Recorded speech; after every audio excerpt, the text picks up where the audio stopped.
आप सोच रहे होंगे 9 रूप तो देवी के होते हैं, फिर बहू? भाई बहू भी तो लक्ष्मी का रूप है। तो जब बहू के पैर पड़ने से घर में समृद्धि आती है तो और क्या क्या होता है, जरा देखिए। रामलाल और श्यामलाल 2 भाई थे। दोनों बड़े ही प्यार से साथ ही एक ही घर में रहते, लेकिन दोनों की बीवियों का रवैया एक दूसरे के लिए बिल्कुल ठीक नहीं था। एक दिन रामलाल की बीवी कहती है, अरे रमा, ये क्या कर दिया? सारा कचरा पूरे घर में फैला दिया। माफ करना दीदी, मैंने रखा तो एक ही जगह था, लेकिन हवा इतनी तेज चली कि उड़ गया। अभी उठा देती हूँ। हाँ हाँ जल्दी करो। और एक बात, अब भाई साहब से बोल देना कि 2 रसोई कर ले। पता तो है मेरा बेटा सोहन बड़ा हो गया है, अब लड़की वाले भी आने लगे हैं, तो उसकी शादी हो ही जाएगी इस साल। हाँ हाँ दीदी, मेरा बेटा विहान भी तो बड़ा हो गया है और उसकी भी तो शादी होनी है। ठीक कहती हैं आप। अब हम ऊपर वाले तल्ले पर शिफ्ट हो जाएंगे। मैं विहान के पापा से बात कर लेती हूँ।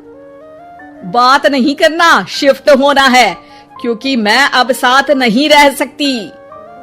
हाँ हाँ दीदी, ठीक है ना।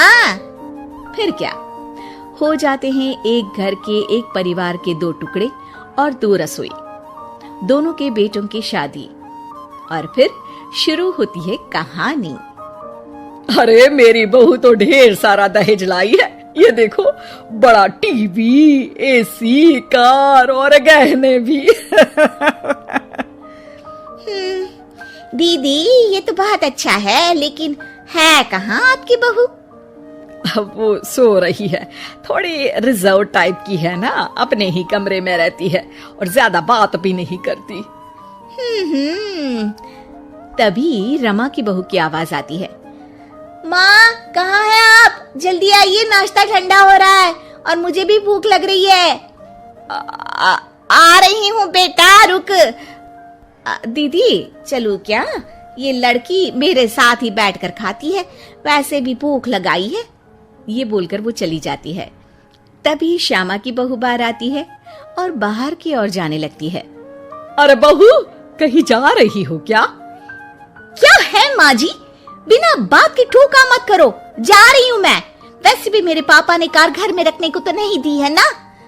अरे नहीं नहीं बेटा, बिल्कुल बिल्कुल, घूमो घूमो। मैं तो कहती हूँ मुझे भी साथ लेकर जाया करो, साथ ही घुमा करेंगे।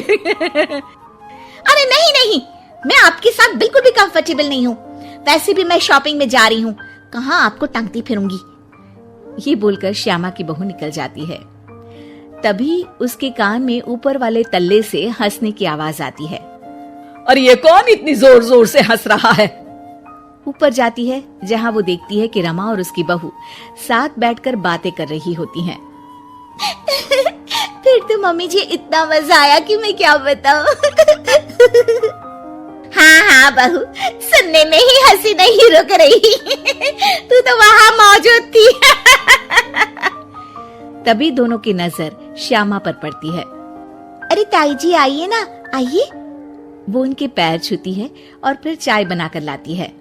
श्यामा अकड़कर कहती है, अरे नहीं नहीं, मैं चाय वाय नहीं पीती, बस हंसने की आवाज आ रही थी तो सोचा बता दूं कि टीवी की आवाज धीमी कर लो।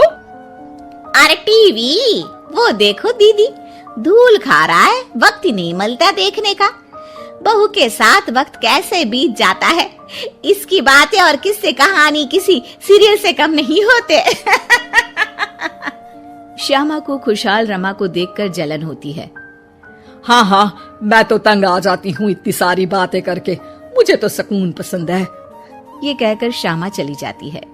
अगले दिन रमा अपनी बहू के साथ घर से जा रही होती है कि तभी दरवाजे में श्यामा उन्हें टोकती है। अरे कहाँ जा रही हो दोनों? अरे देखिए ना दीदी, इसे शॉपिंग करने जाना था। मैंने कहा अकेली चली जा, तो कहने लगी मम्मी जी आप घर में अकेले बोर हो जाओगे ना, आप भी चलो हमारे साथ। अरे अब इस उम्र में तू कहाँ घूमेगी? अब देखते हैं दीदी, जहाँ ये लड़की घुमा दे। अब मेरी बहू भी कल गई थी कार चलाकर। हाँ। तभी रमा की बहू कहती है, ताई जी मुझे तो कार चलानी नहीं आती, लेकिन हाँ, इस सुहाने मौसम में मम्मी जी को स्कूटी की सैर करा देती हूँ। श्यामा का मुंह बंद हो जाता है। वो अपने कमरे में चली जाती है जहाँ उसकी बहू बैठकर अकेली टीवी देख रही होती है। बहू, तू भी कुछ बातें किया करना, मैं अकेले अकेले बोर हो जाती हूँ। तो क्या मैं यहाँ आपको एंटरटेन करने आई हूँ? देखिए मम्मी जी, मैं तो सिर्फ ये कहना चाहती हूँ कि ये टीवी मेरे पापा ने दी थी, तो ये टीवी कल तक मेरे कमरे में लग जानी चाहिए, समझिए आप। ये बोलकर वो वहां से चली जाती है। श्यामा सोच लेती है कि वो अब ये सारी बातें अपने बेटे को बताएगी।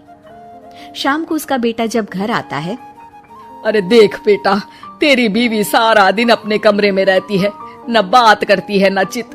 मैं बूढ़ी सारा दिन भूत की तरह अकेली घूमती रहती हूँ घर में। अरे माँ, मैं क्या बोलूं? मैंने कई बार उसे बोला कि सबके साथ उठा बैठा करो, हंसा बोला करो और मिलकर रहो, लेकिन वो कहती है कि उसका मन ही नहीं करता। अरे क्यों मन नहीं करता है? ऐसा क्या हो गया? माँ, तुझे याद है उसके पिता ने कार देने से मना कर दिया था। कहा था कि उनके पास पैसे नहीं है, साथ ही तेरे सामने हाथ भी जोड़ा था, लेकिन कैसे तूने उसके पिता के साथ बुरा व्यवहार किया था। उन्हें कहा था कि पैसे नहीं है तो किसी भिखारी से शादी कर दो अपनी बेटी की। हाँ बेटा, तभी तो आज दरवाजे पर इतनी लंबी कार खड़ी है। बस माँ, तो अब तू उस कार से ही बात कर और उससे मन लगा, क्योंकि पिता के आंखों का आंसू आपकी बहू के दिल तक उतर चुका है और आपकी इज्जत उसकी नजर में। अब श्यामा को समझ आता है कि कुछ निर्जीव चीजों से घर भरने से अच्छा है कि सजीव चीजों से जिंदगी भरी जाए।